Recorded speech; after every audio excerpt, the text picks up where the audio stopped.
இப்போ திருமணம் ஆகும் நீங்கள் போயிட்டு வந்து வேண்டுறீங்க. இப்போ வந்து இப்போ நிறைய ஹீரோயின் இருக்காங்க. அந்த மாதிரி எந்த மாதிரியான ஹீரோயின் மாதிரி அமைப்புள்ள பெண் உங்களுக்கு அமையணும்னு நீங்கள் நினைக்கிறீங்க?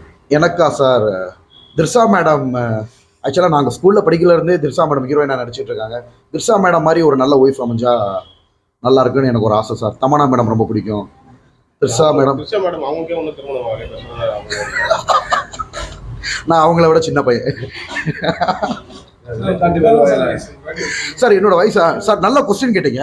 நிறைய சமுதாய ஊடகங்களில் என்னை பற்றி தவறுதலா சார், என்னோட பிறந்த வருடம் வந்து பார்த்தீங்கன்னா 1988 தான் நான் பிறந்தேன். ஈவன் வந்து நம்ம சிவகார்த்திகேயன் அண்ணனை விட நான் கொஞ்சம் இளமன் வைங்களேன். அவங்களாம் என்ன இப்போ அவங்க செட்டு சதீஷனாலும் நான் அண்ணன் தான் கூப்பிடுவேன். என்னோட 10th மார்க் ஷீட்டு, என்னோட ஐடி ப்ரூஃப்லாம் வந்து இப்போ காட்டலாமா? என்னோட ப்ரூஃப்லாமே நான் சப்மிட் பண்ணுறேன். நீங்கள் பாருங்கள் 10th மார்க் ஷீட்டு, ஓகேங்களா? என்னோட படித்த கிளாஸ்மேட்ஸ் இருக்காங்க மதுரையில், என் கூட படித்தவங்க, காலேஜ் மேட்ஸ், எங்கள் பிரின்சிபல்ஸு. நான் 17 வயசில் காலேஜ் ஃபஸ்ட் இயர் ஜாயின் பண்ணியிருப்பேன். என்னோட ப்ரொஃபஸர்ஸ்க்கு தெரியுங்களா, அவங்க என்னோட சீனியர். என்னோட மெச்சூர் லெவலில் அவங்களாம் சின்ன வயசுலேருந்து பார்த்துட்டு வராங்க. நான் பிறந்த வருடம் வந்து 1988 சார். இப்போ திர்ஷா மேடமோட அலைப்படம் வந்துச்சுல, அதெல்லாம் வர்றப்பல நான் 10th தான் படித்தேன் சார், 2003. இது ஒரு எடுத்துக்காட்டுக்கு சொல்ல வரேன். ஸோ நாங்கள் இப்போ என்னன்னா எங்கள் ஹீரோ ஆயிடுவோன்ட்டு நிறைய பேர் பயப்படுறாங்க சார். அதனால் இந்த மாதிரி நம்மளோட பர்சனல் லைஃப்பை பற்றி தப்பாக கிளப்பி விட்டு வேணும்னே ஏஜ்டாக நிறைய பேர் வந்து பார்த்திங்கன்னா நம்ம நிறைய வந்து ரொமான்ஸ் ரீல்ஸாக பண்ணியிருக்கோம். அது நிறைய பேருக்கு பிடிக்கும். காலேஜ் கேர்ள்ஸ்க்கோ, ஸ்கூல் கேர்ள்ஸ்க்கோ, பசங்களுக்கோ, குடும்பம், நம்ம வந்து அதை கள்ளங்கப்படம் இல்லாமல் பண்ணுறோம். அது எல்லாருக்கும் பிடிக்குது. ஸோ எங்கே வந்து ஆக்ஷன், லவ், ரொமான்ஸ்னு ஒரு ஹீரோவாக வந்துருவானோ அப்படின்ட்டு கொஞ்சம் கூட ஒரு வேணுமனே வந்து இந்த மாதிரி வயசை வந்து கிளப்பி விட்றாங்க சார். சார் இப்போ நீங்கள் நல்ல ட்ரெண்ட் ஆகிட்டீங்க. நல்லா உங்களுக்கு தெரியாத ஆளே இல்லை. பெண் ரசிகர் நிறைய பேர் இருக்காங்க. ஏதாவது ஒரு பெண் ரசிகர் வந்து உங்ககிட்ட ப்ரப்போஸ் பண்ணியிருக்காங்களா?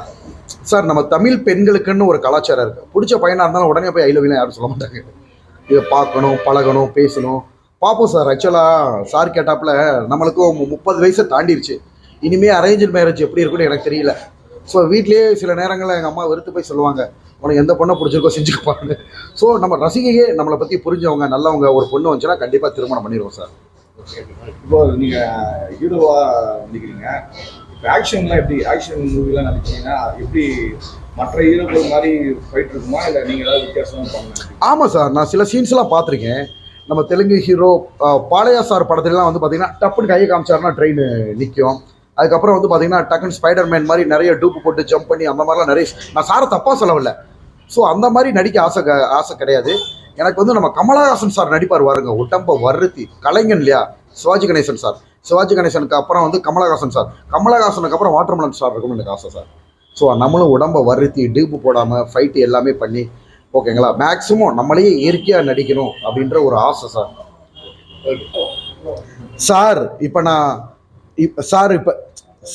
இப்போ வந்து நான் ஹீரோ ஆகக்கூடாது அப்படின்ட்டு நம்மளை பற்றி நிறைய வதந்திகளை கிளப்பி விட்டு நம்மளுக்கு முட்டுக்கட்டையாக இருக்காங்க சார். ஓகேங்களா, அந்த ஹீரோவாக நடிக்கிறதுக்கு எல்லா தகுதிகளும் நம்மளுக்கு இருக்குது, எல்லா குவாலிட்டியும் இருக்குது. வேணும்னா ஒரு எடுத்துக்காட்டு, நம்ம எஸ்டிஆர் இருக்கார் இல்லையா, அண்ணா சிம்பு அண்ணாவோட ஒரு படத்தோட மன்மதன் படத்தில் ஒரு சீன் நடிச்சு காட்டுறேன். அது எப்படி என்னோட நடுப்பை அசுரத்தனமாக வெளிப்படுத்திருக்கின்றதை மட்டும் பாருங்கள் சார். சும்மா ரோஜா பூ மாதிரி என்னோட காதலை வளர்த்தேன். ஆனா அப்படியே வேரோட பிடுங்குறப்ப அந்த ரோஜா பூல இருக்க முள்ளனா குத்தி குத்தி குத்தி குத்தி குத்தி ரத்தா ரத்தா ரத்தா ரத்தா ரத்தா ரத்தா ரத்தா ரத்தா குத்தி குத்தி குத்தி குத்தி குத்தி ரத்தா ரத்தா ரத்தா ரத்தா ரத்தா ரத்தா. சிம்பு நான் வந்து வல்லவன் படத்துல பேசின ஒரு டயலாக் வந்து பண்ணி காட்டுறேன் சார். டெய்லி தூங்குறப்ப என் கனவுல நீ வந்துட்டேன்னு வச்சுக்க, அந்த கனவுல கூட உன்னை பற்றி நினைக்கவே மாட்டேன். ஏன்னா நான் உன்னை லவ் பண்ணல. டெய்லி காலையில் எந்திரிச்ச உடனே அந்த சின்ன கேப்பில் கூட உன்னை பற்றி நினைக்கவே மாட்டேன். ஏன்னா நான் உன்னை லவ் பண்ணல. அப்படியே காலையில் வீட்டிலேருந்து ஸ்கூலுக்கு போவேனா, அந்த சின்ன கேப்பில் கூட உன்னை பற்றி நான் நினைக்கவே மாட்டேன். ஏன்னா நான் உன்னை லவ் பண்ணல. சும்மா டீச்சர் பாடத்தை நடத்துகிறப்ப டீச்சரை மட்டும்தான் நான் கவனிப்பேன், உன்னை பற்றி நினைக்கவே மாட்டேன். ஏன்னா நான் உன்னை லவ் பண்ணல. சும்மா ஸ்கூல் முடிஞ்ச உடனே ஜம்முன்னு சீக்கிரம் வீட்டுக்கு வரும். ஏன்னா அந்த கேப்பில் கூட அவனை பற்றி நினைக்கவே மாட்டேன். ஏன்னா அவனை லவ் பண்ணல.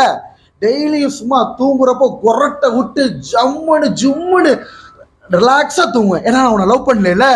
ஏய், நான் ஒரு பொண்ணை லவ் பண்ணியிருக்கேன்டி, ஆனால் நான் ஒன்றை லவ் பண்ணிட்டேன். மற்ற ஆம்பளைங்க மாதிரி தண்ணி அடிச்சுட்டு தாடி வச்சுட்டு ஊர் சுத்திய நினைச்சா கிடையவே கிடையாது. சிங்காண்டி மதுரையில இருந்து வரன்றீங்க, இது இப்போ வடச்சென்னையில வந்துருங்க. வடச்சென்னை இப்போ வெற்றிமாறன் சார் படம் வந்துருங்க. அந்த மாதிரி படத்துல நீங்க நடிப்பீங்களா, இல்ல அந்த மாதிரி சான்ஸ் கேட்பீங்களா? சார் கண்டிப்பா சார். வெற்றிமாறன் சார் படத்துல நடிக்கிறது கடவுள் நம்மளுக்கு கொடுத்த ஒரு கோல்டன் ஆப்பர்ச்சுனிட்டி, ஒரு நல்ல வாய்ப்பு. ஓகேங்களா? மதுரையில இருந்து வந்து வெற்றிமாறன் சார் படத்துல வடசென்னை 2 எடுத்தாருன்னா நான் கண்டிப்பா அதுல முக்கிய பங்கு வகிப்பேன் சார். ஏன் நம்மள ஹீரோ வச்சு கூட பண்ணலாம், யாரு கண்டா. நான் அந்த ஒரு நல்ல வாய்ப்பை வெற்றிமாறன் சார் படத்துக்காக ரொம்ப வாய்ப்புக்காக ஏங்கிக்கிட்டு இருக்கேன்னு வைங்க. ஓகேங்களா? அவர் எடுக்கிற படங்கள் ஆடுகளமா இருக்கட்டும், இந்த எஸ்பெஷலி வடசென்னை 2ல வந்து கண்டிப்பா நம்மளோட பங்களிப்பு இருக்கும் அப்படின்னு இறைவனை பிரார்த்தனை பண்றேன் சார். சார் நீங்க எல்லாம் கேட்டீங்க பத்திரிகையாளர், நீங்க எப்ப பிக் பாஸ் போறீங்க? ஒரே வருஷத்துல பிக் பாஸ் போயிட்டு வந்தேன். பிக் பாஸ்ல போய் ஒரு மெயின் கண்டென்ட்டா இருந்தோம். ஒன்று நம்மளுக்கு பாசிட்டிவாக தான் நம்மளுக்கு அலைகள் வந்துகிட்டு இருக்கு. வடை சென்னை மதுரைக்காரை வந்து வடசென்னை கலாச்சாரமே வித்தியாசமா இருக்கு சார். இங்க இருக்கிற அந்த மீன் வாசம், ஓகேங்களா, அந்த கடலை ஒட்டி இருக்கிற ஏரியா, மக்கள் வந்து அந்யோன்யமா பழகிக்கிறது, ஓகேங்களா, அதுல வெறுப்புகள், அது சண்டைகள், சச்சரவுகள், பகை, இது எல்லாமே வந்து பாத்தீங்கன்னா மதுரை மாதிரி இன்ட்ரெஸ்டிங்கா இருக்கு. ஆக்சுவலா மதுரை கதையை வச்சு எடுத்தோம்னா பயங்கரமா வரும். அதுக்கு ஈக்குவலா வடசென்னை கதைகளும் தமிழ் திரையுலகத்துல ஒரு பெரிய முத்திரை பதிச்சுக்கிட்டு இருக்கு. வடசென்னை பற்றிய கதைகள் வந்து ஒரு பெரிய முத்திரையா பதிச்சுக்கிட்டு இருக்கு. ஓகேங்களா? மக்கள் மத்தியில் அப்படி இருக்கிறப்ப வடசென்னை 2ல வந்து கண்டிப்பாக நான் வந்து அதுக்கான முயற்சிகள் பண்ணுவேன். வெற்றிமாறன் சார் வாய்ப்பு கொடுத்தாருன்னா நான் வடசென்னை 2ல கண்டிப்பாக கதாநாயகனோ அல்லது செகண்ட் ஹீரோவோ என்ன கேரக்டர் கொடுத்தா அல்லது கேரக்டரோட கண்டிப்பாக அதில் நல்லா நடிச்சு காமிச்சு மக்கள் முன்னாடி என்ன வாய்ப்பு கிடைக்குதோ அதை சீரும் சிறப்புமாக பண்ணணும்னு ஒரு ஆசை சார். இப்போ ஆக்சுவலாக ஃபஸ்ட்டு ஒரு படத்தில் ஹீரோவாக கமிட் ஆகிருக்கும். அடுத்து 3 படங்களில் செகண்ட் ஹீரோ மாதிரி ட்ராவல் வரோம் சார், ஹீரோ ஃப்ரெண்டு அந்த மாதிரி. அது பெரிய ப்ரொடக்ஷன் பேசியிருக்காங்க. பார்ப்போம் எது கிளிக் ஆகுன்றது நம்மளுக்கு தெரியல சார். இன்னும் ஷூட்டிங் ஆரம்பிக்கல. ஷூட்டிங் அநேகமாக ஏப்ரல் மே அந்த மாதிரி டைங்களில் தான் ஷூட்டிங் இருக்கும். அந்த ஷூட்டிங்க்கு அப்புறம் இன்னும் ஒரு படங்கள் ஒரு வருஷத்தில் நம்ம படங்கள் ரிலீஸ் ஆகுறப்ப தமிழ்நாட்டு மக்கள் மத்தியில் இன்னும் ஒரு பெரிய ஒரு கொந்தளிப்பை ஏற்படுத்தும் சார். அதாவது வரவேற்பை ஏற்படுத்தும் தமிழ்நாட்டு மக்கள் இடையில. எப்படி அப்படின்னு பார்த்தீங்கன்னா 2K கிட்ஸ் இளைஞர்கள்லாம் ரொம்ப ரசிக்கிறேன். என்னோட ப்ளஸ் பாயிண்டே இந்த 2K கிட்ஸ் தான் சார். குழந்தைங்களை கேட்ச் பண்ணிட்டோம் சார். ஓகேங்களா? குழந்தைங்களை அதிகமாக கேட்ச் பண்ணிட்டோம், கவர் பண்ணிட்டோம். என்னைக்கு குழந்தைங்களையும் குடும்ப ஆடியன்ஸையும் கேர்ள்ஸ் ஃபேன்ஸும் ரொம்ப ஜாஸ்தி. ஸோ என்னைக்கு நம்ம இவங்களை, ஏன்னா தேட்டர் ஆடியன்ஸ், என்கிட்ட ஒரு டைரக்டர் சொன்ன விஷயம் சார், தேட்டரில் போய் படம் பார்க்குறது யங்ஸ்டர்ஸ்னால தான், இளைஞர்கள்னால தான். அந்த இளைஞர்கள்லாம் உங்களை பயங்கரமாக ஃபாலோ பண்ணுறாங்க.